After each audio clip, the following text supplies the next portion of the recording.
pertanyaan ibu-ibu adalah, dok, anak saya nggak berhenti-berhenti nih diarenya dok. Padahal sudah dikasih probiotik. Kok nggak bisa berhenti-berhenti? Dia apa ini dok? Biar cepat berhenti. Kita bahas.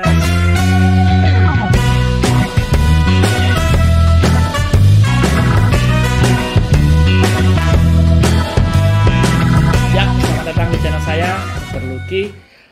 Sebelum kita mulai bahas pembahasan kita mengenai diare, ibu-ibu, tolong yang belum subscribe, silahkan di subscribe channel ini, di komen, lalu di share nih, tunjukin ke ibu-ibu yang lain bahwa channelnya ini cukup bagus gitu. Biar saya semangat ngejain video-video lainnya.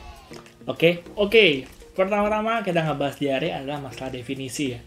Definisinya diare itu kalau BAB-nya cair dengan frekuensi lebih dari 3 kali sehari. Ya, dengan konsistensinya lebih cair. Itu bisa dikatakan diare. Ya. Nah, yang perlu diketahui bahwa diare itu adalah suatu mekanisme pertahanan tubuh sebenarnya, sama kayak demam. Jadi diare itu bertujuan untuk mengeluarkan adanya masalah dalam pencernaan. Wah, ini ada infeksi nih gitu misalnya. Atau ada salah makan. Oh ya udah, yang salah itu akan dikeluarkan oleh tubuh. Ya, dibuang. Makanya airnya BAB-nya keluar terus biar keluar, biar si ususnya jadi lebih bersih gitu.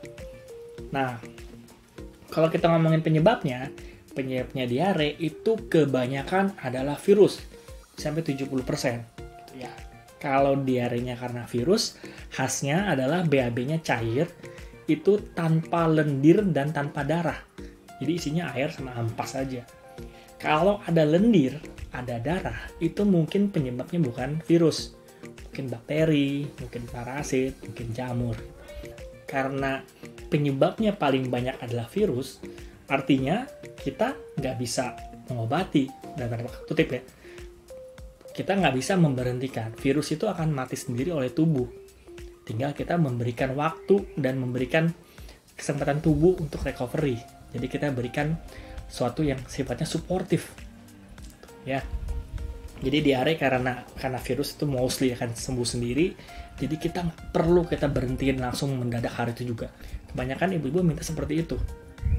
Dok, anak saya tuh diare, pengen saya berhentiin sekarang. Gitu. Nggak bisa, Bu. Diare pada anak itu beda dengan diare pada dewasa. Kalau dewasa kan kita bisa memberhentikan diare itu pakai obat. Kayak yang belakangnya pet gitu ya, biar mampet gitu. Nah, kalau pada anak nggak boleh. Ya, kalau pada anak, diare itu tidak boleh kita berhentikan mendadak. Ya kan, diare itu berhenti sendiri.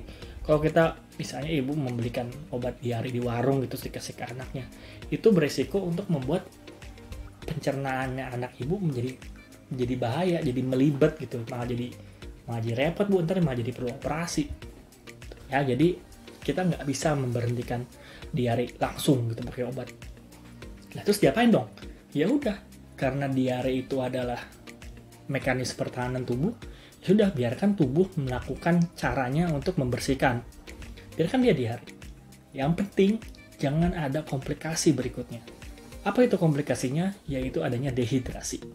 Dehidrasi itu terjadi kalau buang air besarnya jumlahnya lebih banyak dari apa yang diminum oleh adiknya. Jadi kalau diare muncul keluar banyak, terus minumnya sedikit, anaknya lemas atau minum muntah. Akibatnya nanti yang masuknya sedikit, yang keluarnya banyak, jadilah tubuhnya kekurangan cairan.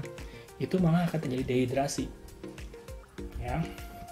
Nah, permasalahannya diare dengan dehidrasi itu penyumbang kematian kedua terbesar di dunia pada anak-anak di bawah 5 tahun. Jadi hati-hati, diare itu tidak bisa kita sepelekan. Ya, diare dengan dehidrasi penyebab kematian kedua setelah pneumonia. Jadi tugas kita ketika diare, cegahlah anaknya jangan sampai dehidrasi. Kasihlah Oralit. Ya, obat Oralit itu kita kasih tujuannya untuk mencegah diare. Berapa banyak dok Oralitnya? Berikan sebanyak diare yang keluar. Jadi kalau diarenya kira-kira 5 sendok makan, ya dikasih 5 sendok makan. Dia 10 sendok makan, dikasih 10 sendok makan. Tujuannya adalah mengurangi resiko untuk terjadi dehidrasi. Boleh nggak dok dikasih air aja? Boleh nggak dok dikasih kelapa? Boleh nggak dikasih minuman-minuman elektrolit gitu? dasarnya kita meminta untuk menggunakan Oralit sebagai pengganti cairan ketika diare adalah ketika diare yang keluar itu bukan hanya feses aja, bukan hanya kotoran aja, tapi ada air di situ. Dan airnya yang keluar bukan cuma air aja, ada elektrolit di situ, ada gula di situ. Nah, jadi selain bisa kekurangan cairan, bisa juga adanya gangguan elektrolit.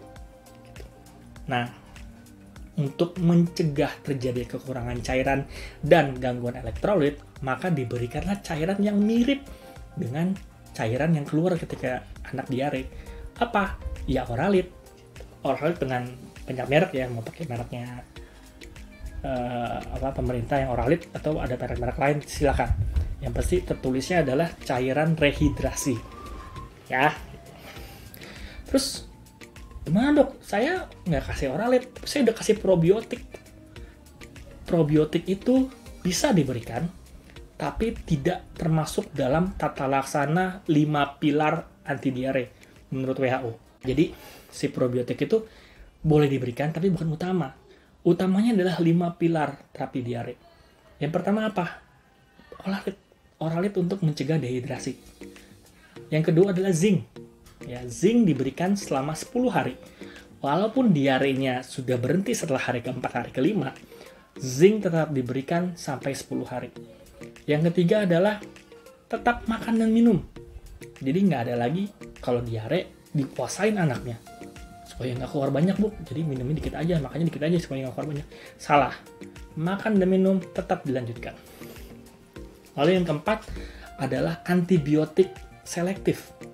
Kembali dibilang bahwa mostly penyebab diare adalah virus, maka mungkin tidak diperlukan antibiotik. Antibiotik diberikan kalau memang ada indikasinya, terutama kalau ada lendir dan darah. Untuk memastikan harus ketemu dokter, perlu antibiotik atau enggak. Lalu yang kelima adalah edukasi. Edukasi maksudnya apa? Ketika diare, edukasi yang penting untuk keluarga adalah kalau ada tanda-tanda bahaya. Tanda-tanda bahaya pada diare terutama adalah bentar goyang. Oke. Tanda-tanda utama pada diare pada anak terutama adalah dehidrasi. Dehidrasi tadi saya bilang bahwa cairannya itu keluar banyak, minumnya sedikit. Nah, apa sih tandanya dehidrasi? Tanda dehidrasi itu akan muncul dalam bentuk anaknya kan kekurangan cairan nih. Berarti tubuhnya tuh kekurangan cairan. Akibatnya tubuh akan menghemat supaya airnya nggak banyak keluar. Maka akan dikurangilah air-air yang lain. Contohnya, matanya. Harusnya kan ada air mata kan. Kalau nangis ini air matanya nggak ada. Kering gitu matanya. Kayaknya cowong gitu. Terus mulut. Harusnya air liurnya banyak. Bibirnya basah, merekah gitu. Tapi kalau dehidrasi, bibirnya kering. Ya, anaknya juga terlihat kehausan. Karena minum tuh. Pengen minum terus anaknya kehausan. Terus kulit yang harusnya lembab. Dipegang kenyal gitu, kalau dipegang kok kering, terus kalau dipencet kok kayaknya nggak kenyal gitu, nggak cepet balik. Lalu yang lumayan agak gampang adalah pipis. Ya mungkin ibu-ibu udah pernah lihat ya kalau di toilet itu ada warna pipis gitu, warna yang makin terang berarti dia bagus dehidrasinya, makin gelap itu makin buruk, makin dehidrasi gitu. Sebenarnya bisa dipakai. Jadi kalau anaknya pipisnya banyak, anaknya aktif, nggak terlihat haus, itu mungkin nggak dehidrasi. Tapi kalau pipisnya sedikit, terus terlihat kehausan, apalagi warna pipis juga gelap, kuning gelap gitu, itu tanda bahwa anak kekurangan cairan, sehingga tubuh menghemat supaya nggak ada lagi keluar air nih, udah dehidrasi, air disimpan lah gitu. Jadilah pipisnya sedikit, ya gitu. Ya jadi itu 5 pilar diare lah yang penting. Jadi probiotik diberikan boleh, tapi bukan itu utamanya. Nggak usah kebingungan kalau nggak ada probiotik, tetap 5 pilar diare itu yang kita lakukan. Ya, oke. Jadi gitu ya, ngerti ya. Dan kita nggak bisa memberhentikan tiba-tiba. Langsung stop gitu di hari ini nggak bisa. Yang penting ya udah, biarkan diare terjadi. Kita pantau jangan sampai dehidrasi, pantau juga jangan sampai ada tanda bahaya yang lain gitu, kayak misalnya kejang, sesak, demam yang tinggi dan lain-lain.